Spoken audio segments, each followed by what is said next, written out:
Hey, g'day, we're going to carve an owl today. I'm making it super simple, so you only have to carve the face. We don't have to worry about those claws, you know, the talons and all of those kind of things, or the body, and we're going to keep things super minimal. And the first step is drawing the owl.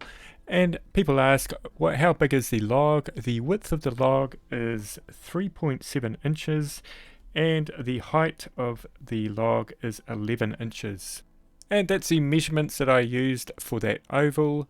I'm using a Dremel cutter burr there, but you could also use the Kutzall Extreme flame burr. Drawing an owl, all you really need to do is put a center line through both ways. Draw two half circles, well, kind of ovals. And the eyes are probably here and here. Now you need to draw a beak. Now you want to go into the eyes a little bit and out of the eyes a little bit. So just do that like that, and then you have your owl. And now the next step is blocking out the body of the owl. So I'm classifying the top of the head as the body as well.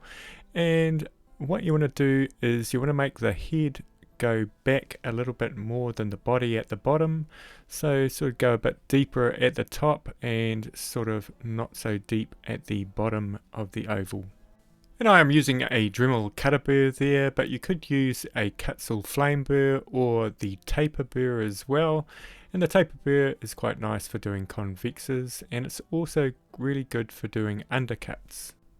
And you can sort of see I have done a little bit of an undercut there, just starting that off. But you're kind of getting the general shape. The top of the head goes further in a curve backwards, whereas the body, if you can kind of imagine it going into the log, it's going to go further kind of down gradually.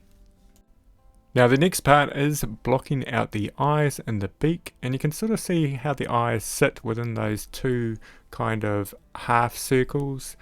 They kind of like form a concave, and you can sort of achieve this in several different ways. I'm using a taper burr here, but later on I will move to a Kutzall flame burr.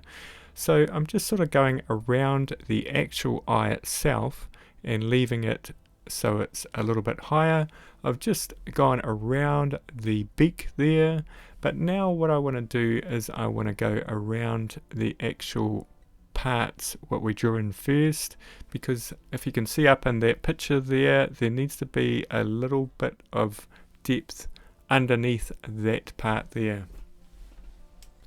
Now I really wanted to exaggerate that concave around there, so I brought out the old Kutzall flame burr. It's really nice for doing this kind of shape. So you can sort of see me, I'm just going around and sort of making it a little bit smoother.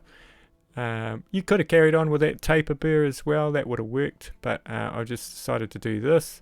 So I could have done that at the start, but we'll just carry on here.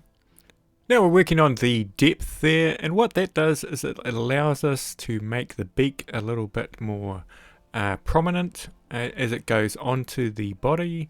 So to sort of just work around and sort of just generally shape things.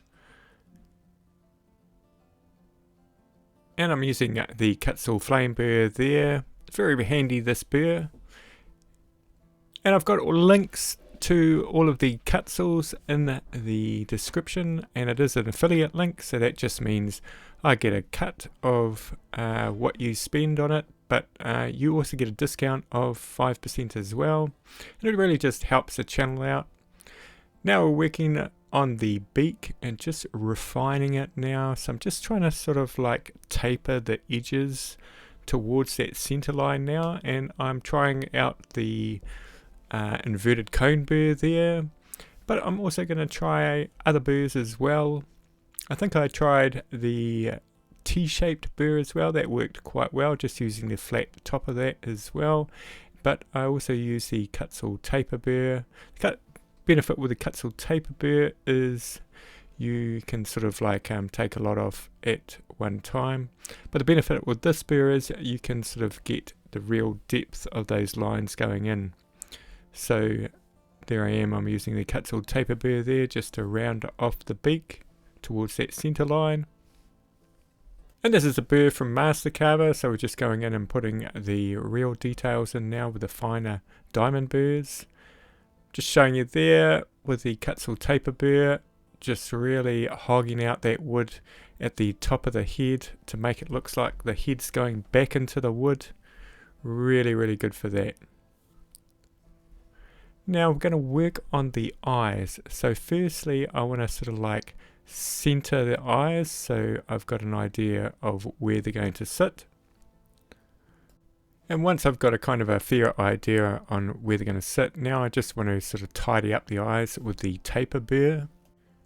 And once we're happy with the eyes sort of like that, we could leave them like that, I guess, but I want to make them really, really round, and so I am using the bowl burr or inverted cone burr there, and you can sort of see it sort of goes into the wood and leaves a nice dome, but you've got to sort of move it around like I am there, sort of going around 360 like. It does actually burn the wood as well, but I ended up painting it just so it looks really, really dark.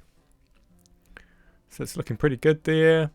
And so it's kind of left those really sort of like a crater kind of like around the eye itself. So I'm just taking those down and sort of forming eyelids there. And now I'm sort of just fining up the eyelids with that Dremel wheel point burr.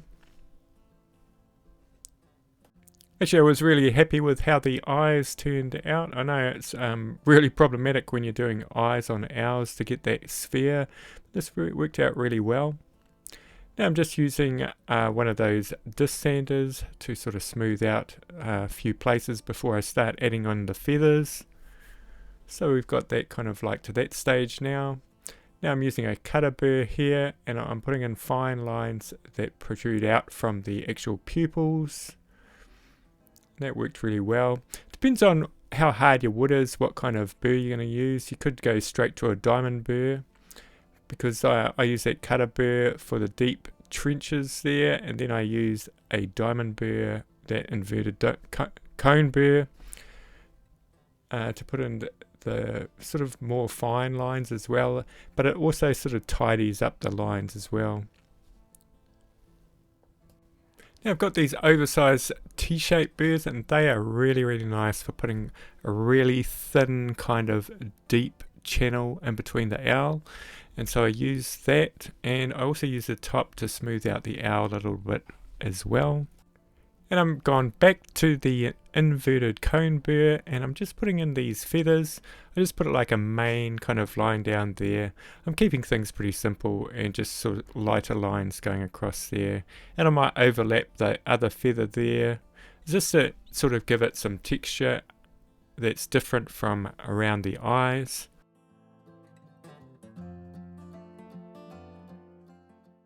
Now there are lots of ways you can finish your carving. I am putting on some dark wax here, and then I will just brush off the excess.